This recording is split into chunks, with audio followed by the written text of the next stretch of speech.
L'Égypte à la une, bonjour à toutes et bonjour à tous, bienvenue pour cette nouvelle édition de ce programme. Nous commençons donc l'actualité en Égypte par les efforts du chef de l'État Abdel Fattah el-Sisi qui a enjoint de développer les services sanitaires dans le cadre des efforts fournis par l'État pour assurer donc des soins les plus importants ou plus nécessiteux à travers toute la République. Une initiative des services, on va venir à présenter des services de santé qui sont donc pour tous les citoyens de l'Égypte et offerts surtout également aux villages les plus nécessiteux. Dans ce commentaire, nous allons donc être on va voir toutes les informations en ce qui concerne ce plan global pour la santé et qui a été suivi de près par le chef de l'État, Abdel Fattah el-Sisi. Le président Abdel Fattah el-Sisi s'est réuni hier avec le Premier ministre Dr Moustapha Madbouli, le ministre de la Santé et de la Population Dr Khaled Abdelghafar,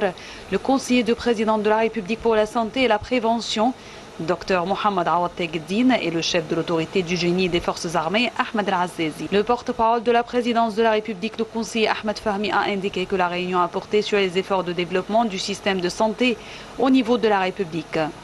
Dans ce cadre, le président el-Sisi a été informé de la mise en œuvre des projets nationaux dans le secteur de la santé, des réalisations et de plans précis pour la réalisation de chaque projet, notamment le projet de développement de l'hôpital d'oncologie Dar es Salaam, en coopération avec les institutions médicales les plus prestigieuses au monde dans la lutte contre le cancer, afin de devenir un centre mondial avancé pour le diagnostic et le traitement des tumeurs, ainsi que le projet de développement de l'Institut Nasser en une ville médicale intégrée, de même que les efforts déployés pour développer la gestion des laboratoires centraux, en plus de la création d'une nouvelle institution de cardiologie aux normes internationales pour renforcer le rôle de l'Institut national de cardiologie comme l'un des plus grands édifices médicaux spécialisés au service des patients cardiaques.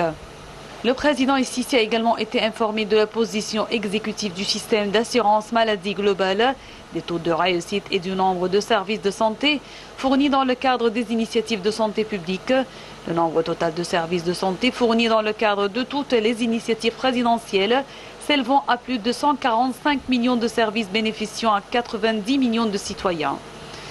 Le porte-parole a déclaré que le président el-Sisi a ordonné la poursuite et l'intensification des travaux pour développer le système de santé en Égypte et l'accès aux services d'initiative de santé dans toute la République, tout en augmentant les taux de prestation de services dans les villages les plus nécessiteux, soulignant que la prise en charge de la santé du citoyen égyptien est une priorité absolue pour l'État, qui travaille avec le plus grand effort en pleine coopération avec le secteur privé local et étranger pour fournir les ressources nécessaires à l'amélioration du service de santé et pour assurer la viabilité financière et opérationnelle de nouveaux projets, tout en développant l'existant et en augmentant son efficacité.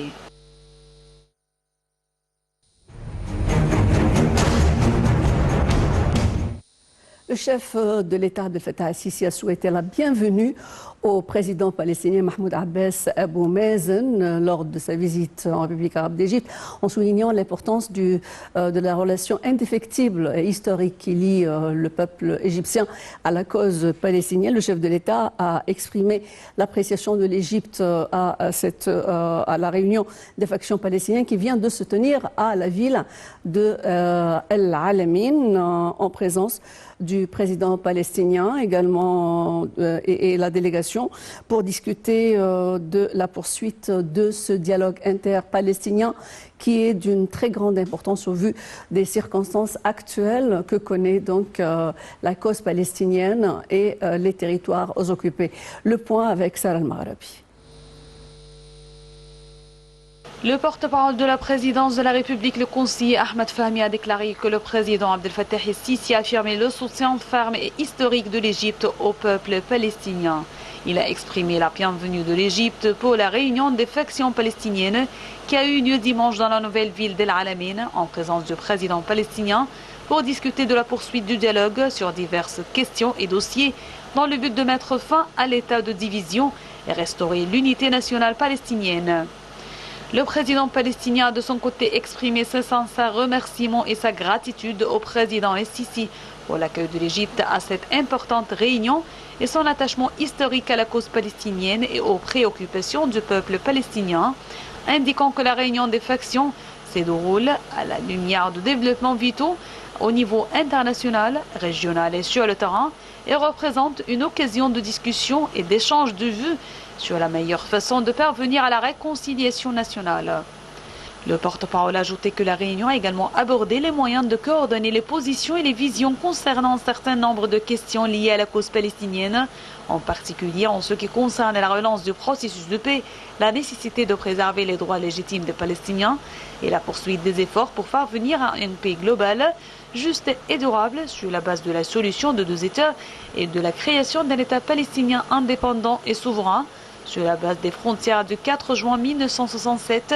avec Jérusalem-Est pour capitale, conformément au droit international et à la légitimité internationale pertinente en lien avec l'initiative de paix arabe, afin d'assurer la sécurité, la stabilité et la prospérité pour tous les peuples de la région.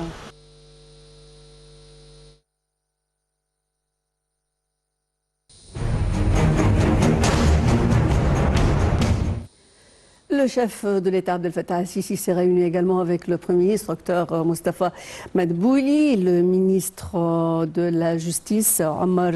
Marouane, le ministre de l'Intérieur, Mahmoud Tawfiq, le ministre du Développement local, Hicham Amna, le conseiller du président de la République pour l'urbanisme, Amir Saïd Ahmed, également le président de l'autorité du génie des forces armées, Ahmed El Azazi. Le porte-parole de la présidence de la République, le conseiller Ahmed Fahmi, a déclaré que la réunion a porté sur la légalisation et la récupération des terres de l'État dans des différents gouvernorats de la République, ceci y compris les cas de réconciliation. Les résultats des efforts en cours pour préserver les droits de l'État et du peuple et protéger les terres agricoles ont été abordés. Et à cet égard, le chef de l'État Abdel Fattah el-Sisi a donné ses directives de poursuivre les efforts afin de légaliser les conditions aux citoyens et mettre fin aux pratiques d'appropriation des terres de l'État, soulignant à cet égard la nécessité d'empêcher de nouveaux empiétements parallèlement à l'achèvement rapide des procédures de légalisation d'une manière qui serve les intérêts des citoyens et l'intérêt public. Le Premier ministre, Dr Mostafa Madbouli, examine l'établissement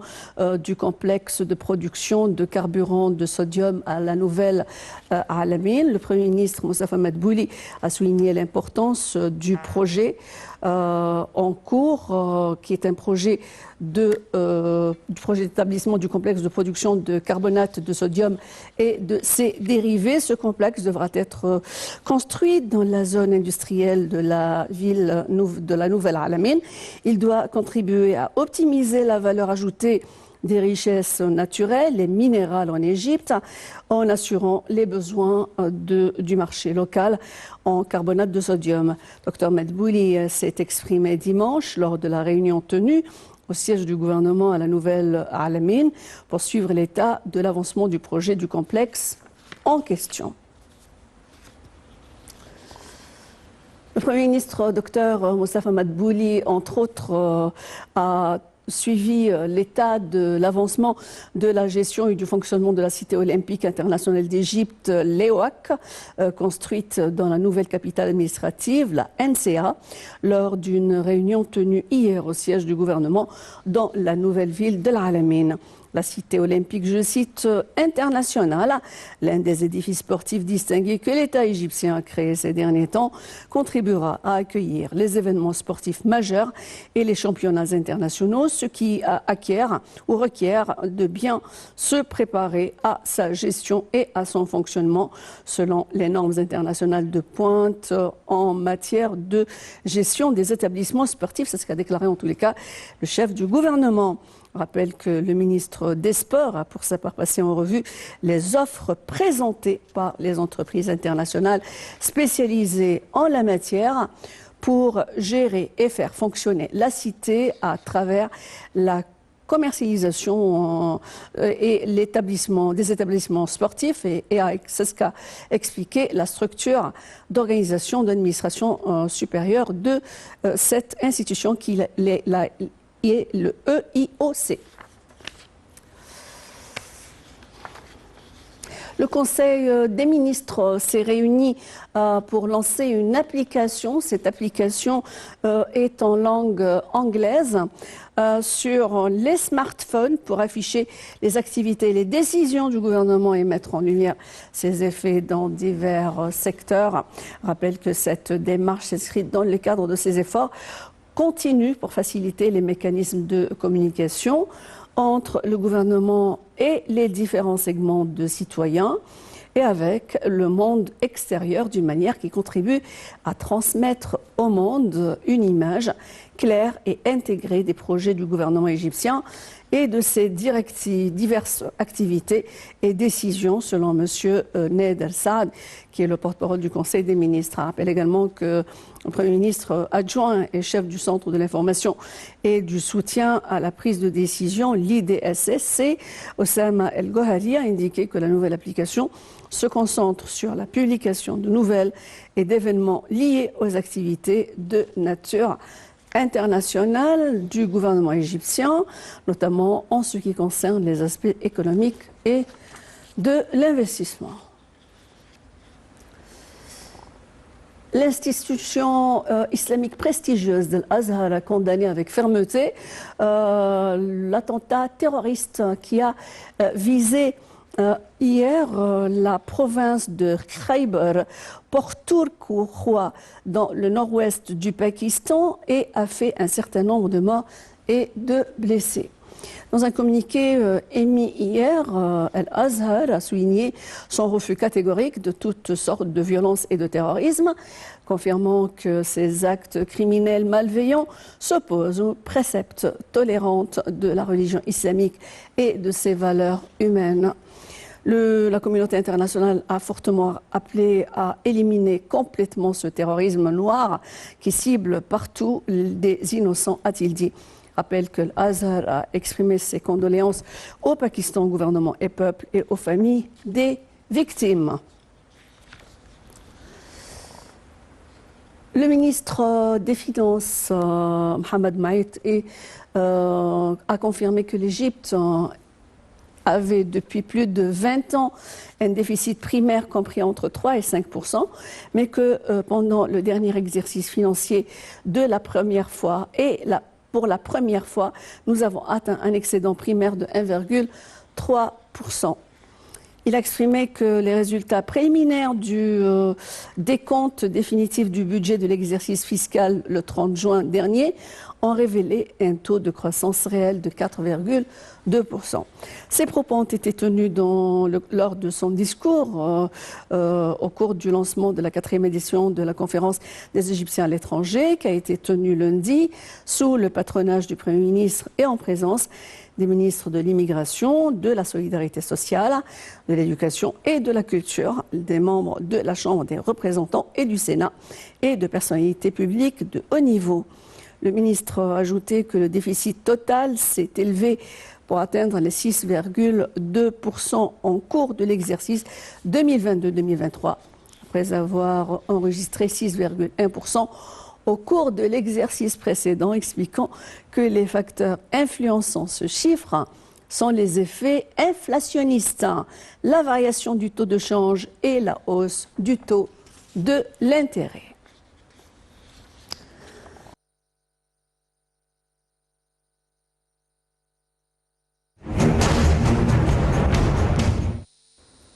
Et on va passer au dialogue national qui dit vouloir trouver de nouvelles mesures justement pour remédier au déficit du budget. Le rapporteur du comité de la dette publique, du déficit du budget et de la réforme financière du dialogue national, le DN, Talat Khalil, a jugé nécessaire hier de trouver de nouvelles mesures pour remédier au déficit du budget dont souffre l'État, en vue d'alléger les charges financières qui sont imposées au budget général de l'État, signalant que nous avons besoin d'émettre des bons du Trésor et des obligations pour réduire ce déficit. M. Khalil a tenu ses propos lors de la séance de discussion du comité qui s'inscrit sous le volet économique hier, sous le thème « La dette publique, les problématiques et les solutions ». Il a ajouté que les dettes étaient devenues un lourd fardeau pour l'État égyptien, ce qui nous a obligés à réévaluer la situation pour trouver une solution à ce problème. La ministre de la Coopération internationale a déclaré que le total du fonds fourni par le comité de gestion des subventions pour financer des petites, moyennes et micro-entreprises depuis le début de ces travaux avait atteint les 1,5 milliard de livres, ce qui a contribué au financement de 3 524 projets, dont 27 gouvernorats et à la création d'environ 17 000 opportunités d'emploi dans divers secteurs de développement, à savoir l'industrie, l'agriculture, la richesse animale, les soins de santé, l'énergie solaire, en plus du secteur commercial. La ministre a abordé en ce sens les efforts déployés actuellement pour développer le secteur des petites, moyennes et micro-entreprises grâce à la supervision ou la subvention saoudienne d'un montant de 200 millions de dollars, qui est l'un des principaux éléments de la coopération au développement entre l'Égypte et l'Arabie saoudite. Selon la ministre et le ministère, 12 entités avaient bénéficié du fonds, dont la Banque du Caire, la Banque nationale d'Égypte, la Banque agricole égyptienne, l'Autorité égyptienne de développement industriel et l'Autorité de développement des petites, moyennes et micro-entreprises. De son côté, la ministre de la Coopération internationale, Rania Al-Mashad, a salué les efforts déployés en partenariat avec l'Arabie saoudite pour soutenir les efforts de développement global en Égypte, notamment que la subvention destinée aux petites, moyennes et micro-entreprises représente l'un des multiples axes de coopération entre les deux pays qui se reflètent dans la mise en œuvre et le financement des projets vitaux tels que l'Université du roi Salman, le développement de la péninsule du Sinaï et les projets d'eau potable et de l'assainissement. La ministre de la Planification et du Développement économique, Dr Hala Saïd, a déclaré lundi que 509 projets de développement avaient été mis en œuvre dans 6 secteurs dans le gouvernorat de El Bahira durant l'exercice financier 2021-2022 pour un coût qui s'élève à 4,1 milliards de livres égyptiennes. Ces projets de développement ont été mis en place dans le secteur du développement local, de l'enseignement, du logement, de l'irrigation, de l'électricité et du transport. C'est ce qu'a expliqué Mme Saïd dans un rapport sur les projets qui ont été exécutés à Bahira au cœur de l'exercice 2021-2022. Rappelle également que le plan du ministère vise à sensibiliser les citoyens aux réalisations accomplies par l'État dans le cadre des efforts déployés pour atteindre les objectifs de développement durable dans les gouvernorats, dans le cadre de la vision de l'Égypte à l'horizon 2030. C'est ce qu'a indiqué la ministre. La zone économique du canal de Suez a annoncé mardi la signature d'un contrat d'attribution d'un terrain de 20 000 mètres carrés qui est en faveur de la société Mienta France pour créer sa 3e usine à l'intérieur de Industria Sokhna dans la zone qui est affiliée au développement industriel suédois pour le développement industriel, une des filiales de Swedi Electric. Selon un communiqué conjoint publié par la zone, on consigne l'accord, le président directeur général de Swedi Electric, Mohamed El-Qammeh, et le membre délégué Mienta Nicolas Bouri M. Menta a pour sa part pour objectif de commencer à investir environ 5 millions pour établir une usine et un entrepôt de petits appareils électroménagers. Il s'agit de la 3e usine de la société dont l'ouverture est prévue pour l'an 2024 dans le cadre de ces plans pour devenir un centre d'exploration et d'exploitation pour la région du Moyen-Orient et de l'Afrique du Nord. M. Al-Qammah a déclaré également que cette coopération s'inscrivait dans le cadre du soutien du développement et l'exploitation des zones industrielles durables et intégrées.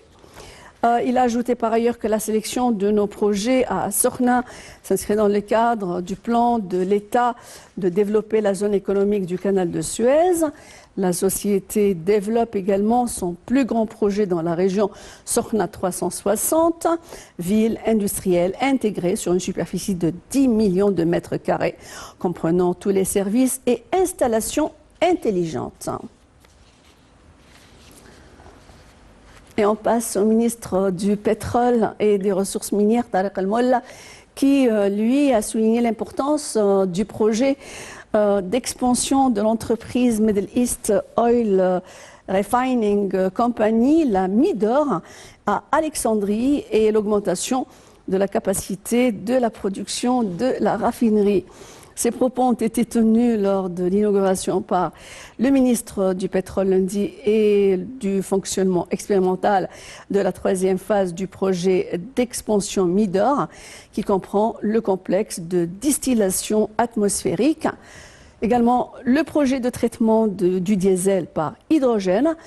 également le projet de production d'hydrogène, de l'unité du traitement de l'eau acide et l'unité d'eau de refroidissement. Et dans ses déclarations lundi, M. Al-Molla a salué la coopération entre l'équipe du projet du ministère, l'autorité pétrolière et les sociétés Midor, MP, Petrojet et Technip, qui est une société italienne, et leur engagement à la mise en œuvre du projet malgré les énormes défis qu'elles doivent relever ensemble. Il a ajouté également que parmi ces défis figurent les chaînes d'approvisionnement à l'échelle mondiale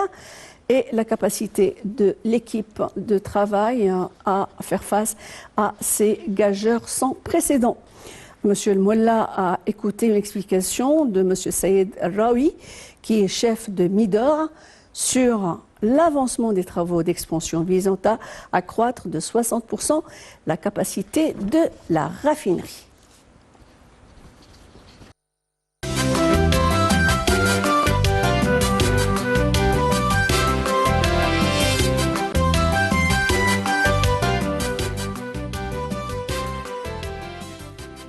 Et on passe au tourisme. On commence à la une ce matin. C'est le centre d'information et de soutien de la prise de décision donc, du Conseil des ministres qui a annoncé que les recettes touristiques ont augmenté de 25,7% pour atteindre les 10,3 milliards de livres égyptiennes, 10,3 milliards de dollars lors des 9 premiers mois de l'exercice financier 2022-2023. Alors, dans une infographie qui a été publiée, le Centre d'information et de soutien à la prise de décision du Conseil de sécurité des ministres a noté que ces revenus avaient réalisé 8,2 milliards de dollars américains au cours de la même période de l'exercice financier 2021-2022. Le point avec Salah Al-Mahrabi. 7 millions de touristes ont visité l'Égypte au cours du premier semestre de l'année courante contre 5 millions en 2022, soit une hausse de 30% environ selon le ministère du Tourisme et des Antiquités. Un chiffre record qui confirme la relance de l'industrie du tourisme en Égypte entamée l'année dernière. En fait, ce secteur avait été profondément affecté par les restrictions de voyage appliquées durant la pandémie de Covid-19. Le nombre de touristes avait alors drastiquement chuté, passant de 13,9 millions en 2019 à 3 millions seulement en 2020. L'année 2021 a témoigné d'un redressement progressif avec 8 millions d'arrivées touristiques. Même chose en 2022 lorsque l'Égypte a enregistré 11,7 millions de touristes.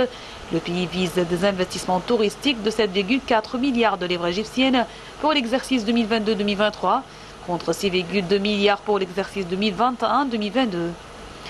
L'Allemagne, l'Italie et l'Albanie sont parmi les plus grands marchés du tourisme vers l'Égypte. Le gouvernement a pris de nombreuses mesures pour stimuler le secteur, notamment en décidant en janvier d'autoriser 180 nationalités à obtenir des visas touristiques. À leur arrivée en Égypte, tout en assouplissement les règles de visa pour les visiteurs en provenance de Chine, d'Iran, d'Inde, de Turquie, du Maroc et d'Algérie, afin de stimuler l'industrie du tourisme. Il a également lancé en septembre sa toute première plateforme en ligne pour réglementer l'entrée des voyages en yacht dans le pays dans le cadre d'une stratégie nouvellement développée pour tirer parti de la situation géographique, stratégique et unique du pays et de ses longues lignes côtières. Merci d'avoir suivi cette nouvelle édition de l'Égypte à la une. Fin de la transmission en langue française pour cette tranche d'heure, reprise tout à l'heure à 18h. Bonsoir à toutes et bonsoir à tous.